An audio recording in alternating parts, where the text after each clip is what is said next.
Hi there and welcome back to my channel. If you haven't been here before, then my name is Abigail and I make videos all about intentional Christian parenting. And in today's video I'm going to be sharing with you my honest review of the Red Kite Sleeptight travel cot. So I'm going to do lots of cutaways for this video so that you can see the travel cot all set up and the size and all the different components that I'm going to be talking about. If you enjoy this video, then please hit the subscribe button down below and I'll be doing more videos and different product reviews as well. So I'm actually going to start off on a negative thing about the travel cot, and that is the kind of depth of it overall. If you look at this, you can see that the depth is quite deep.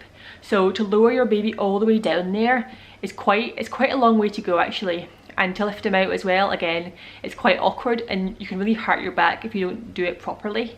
So I would say that this travel cot isn't as good for like a newborn baby because you have to lower them more gently.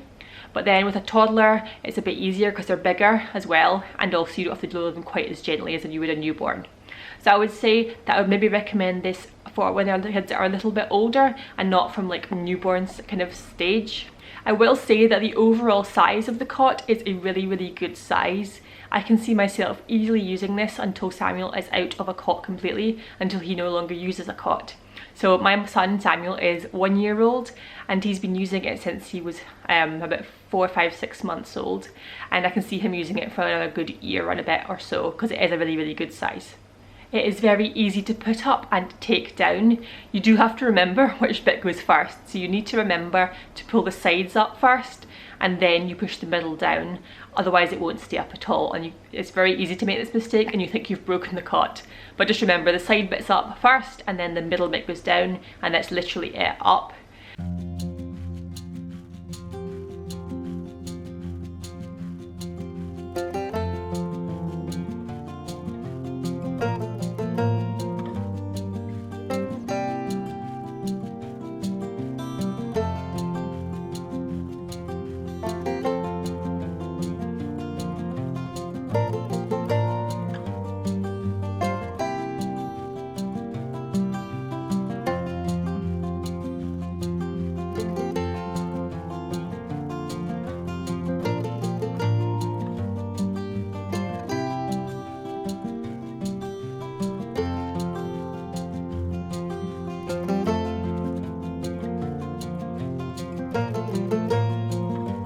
And similarly, it's really easy to take down. You just pull the middle loop handle up and it all squishes together.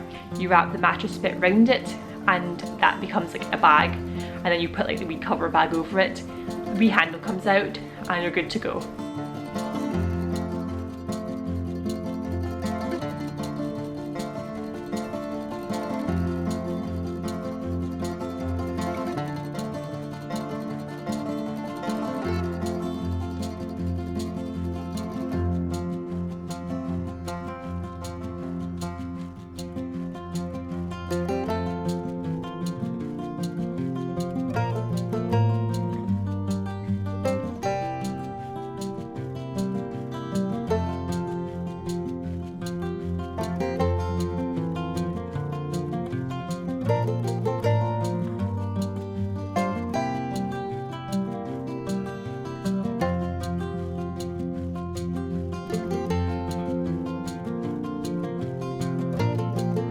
So I think it's really quite easy to take down and put up, and the size it goes into is a decent size. It's a very big travel cot, so it is a decent sized bag, and it's a little bit heavy, but it's nothing ridiculous, and I think it comes into quite a compact, good shape. The travel cot material itself is thick and durable. Even the mesh bit's pretty durable feeling, and it'll last for quite a while. We have 2 travel cots like this actually. We've got one that we bought and then one we got second hand, and the second hand one is just as good as the new one. So that shows just how durable the material is. The one I got again, the material is really wipe clean. So like again, the second hand one that I got, there was no marks on it at all. So the material is very wipe clean, and the edges are also slightly padded, if that's something you're interested in as well. Another negative point about the cot is the mattress that comes with it is really rubbish. So The mattress is like very, very thin, and if your child is going to be sleeping on for any length of time on this mattress, then I can see that it wouldn't be that comfortable. So I would highly suggest getting your own mattress and taking your own mattress with you, which of course greatly reduces the level of travelability, like how how easy to travel it is with it, because you have to take a huge mattress as well. But you do need a mattress for this travel cot if your baby is going to be staying in it any length of time. I would say that especially if you've got a slightly older child, they can probably sleep in it for a few nights, like over a weekend, and they would be fine. Just if your child's going to be sleeping for a week or more, I would highly suggest getting a mattress. I'll link the one below that we got. We got a really good mattress. It wasn't too expensive, but it is very good and very comfortable. So overall, I would say that I do recommend the Red Kite travel cot. It is good. It's good value for money, that's what I would say. It retails for about £28–29 on Amazon, but you can get it in supermarkets for like £15–20 easily. It's always on sale and on deal in supermarkets, so keep your eyes out for that if you're looking for a travel cot in the near future.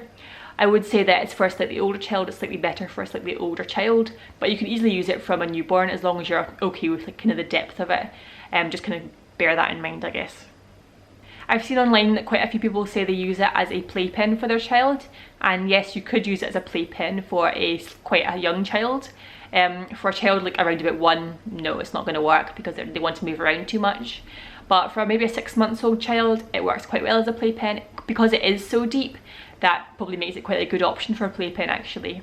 So yeah, you could use it for that as well. So that's my review of the Red Kite Sleeptight travel cot. If you have any more specific questions about it that I haven't covered, please leave them in a comment down below and I will get back to you and answer your question. And subscribe if you haven't already, and I will see you in my next video. Bye.